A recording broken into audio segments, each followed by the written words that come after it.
Hello, students. Welcome to Mr. Sandwich Reads. I am Mr. Sandwich, and today I'm going to be reading Chapter 11 of Stargirl. During the first quarter of each home game, Stargirl went over to the visitor section and gave them a cheer. She began with an exaggerated, ball-bouncing motion. Dribble, dribble, sis boom bibble, we don't bite, we don't nibble, we just say, sweeping wave, howdy friends, two thumbs pointing to her chest, we're the electrons, point to them, who are you? Turn heads to side, cup ears. A couple of visiting cheerleaders, maybe a fan or two, would call back Wildcats or Cougars or whatever, but most of them just gaped at her as if to say, who is this? Some of her fellow cheerleaders were amused, some were mortified. At that point, the only crime Stargirl could have been accused of would be corniness. But she didn't stop there. She cheered whenever the ball went in the basket, regardless of which team shot it. It was the strangest sight. The other team scores, the MAHS, Micah Area High School crowd, sits glumly on their hands while Stargirl, alone, pops up cheering. At first, the other cheerleaders tried to suppress her. It was like trying to calm down a puppy. When they gave her the pleated skirt, they made a cheerleader they never imagined. She did not limit herself to basketball games. She cheered anyone, anything, anytime. She cheered the big things, honors, election winners, but she gave most of her attention to the little things. You never knew when it would happen. Maybe you were a little ninth grade nobody named Eddie. As you're walking down the hall, you see a candy wrapper on the floor. You pick it up and throw it in the nearest trash can, and suddenly, there she is in front of you, pumping her arms, her honey hair and freckles flying, swallowing you whole with those enormous eyes, belting out a cheer she's making up on the spot. Something about Eddie and the trash can teaming up to wipe out litter. A mob is gathering, clapping hands in rhythm, more eyes on you than all the previous days of your life combined. You feel foolish, exposed, stupid. You want to follow the candy wrapper into the trash. It's the most painful thing that's ever happened to you. Your brain keeps squirting out a single thought. I'm going to die. I'm going to die. And so, when she finally finishes and her freckles settle back onto the bridge of her nose, why don't you? Why don't you just die? Because there's clapping for you, that's why. And whoever heard of dying while they're clapping for you? And they're smiling at you. People who never even saw you before are smiling at you and clapping your back and pumping your hand, and suddenly it seems like the whole world is calling your name, and you're feeling so good you pretty much just float on home from school. And when you go to bed that night, the last thing you see before you zonk out are those eyes. The last thing on your face is a smile. Or maybe you showed up at school with really unusual earrings, or you aced a test, or broke your arm, or got your braces off.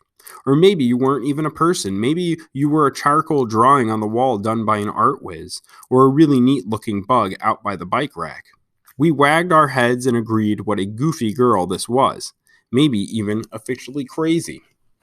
But we walked away smiling and maybe not saying, but all thinking the same thing.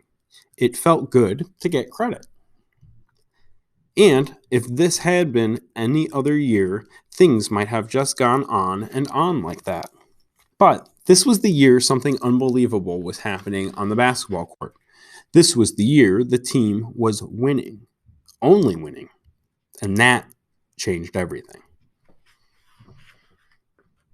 Early in the season, no one noticed. Except for girls' tennis, we had never really had good teams in anything. We expected to lose. We were comfortable losing. In fact, most of us were oblivious to it, since we didn't even attend the games. The year before, the basketball Electrons had won only 5 of 26 games. This year, they won their 5th game before Christmas. By early January, they had won the 10th, and people began to notice that there was still a 0 in the loss column. Undefeated, blared a sign on the plywood roadrunner. Some said we were winning by accident. Some said the other teams were simply more rotten than we were. Some thought the sign was a joke. One thing was certain: attendance was up.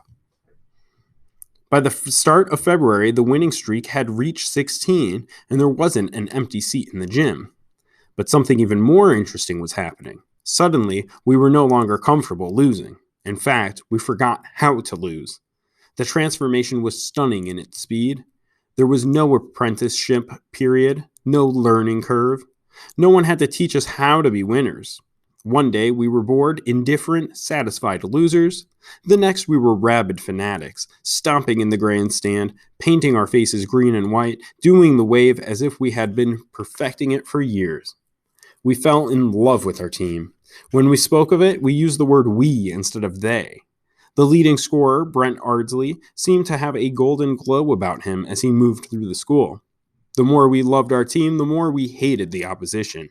We used to envy them. We even applauded them to spite our own hapless teams. Now we detested the opposition and everything about them. We hated their uniforms. We hated their coaches and their fans. We hated them because they were trying to spoil our perfect season. We resented every point scored against us, and how dare they celebrate. We began to boo. It was our first experience as booers, but you'd have thought we were veterans. We booed the other team. We booed the other coach. We booed the other fans, the referees, whatever threatened our perfect season. We booed it. We even booed the scoreboard. We hated games that went down to the wire. We hated suspense. We loved games that were decided in the first 5 minutes. We wanted more than victories. We wanted massacres.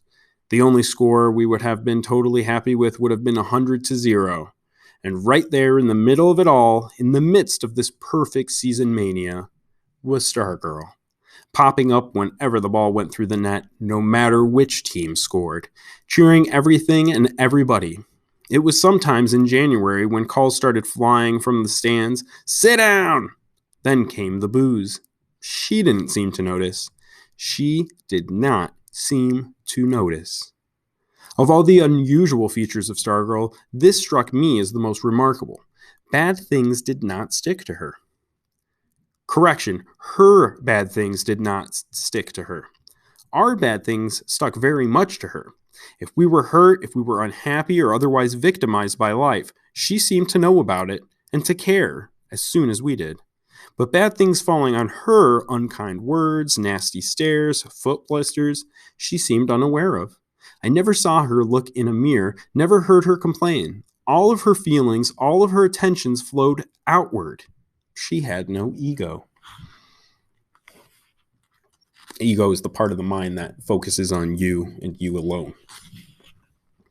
The 19th game of the basketball season was played at Red Rock. In previous years, cheerleaders had outnumbered Micah fans at away games. Not now. The convoy rolling across the desert that evening stretched for a couple of miles. By the time we were seated, there was barely room for the home team fans. It was the worst slaughter of the year.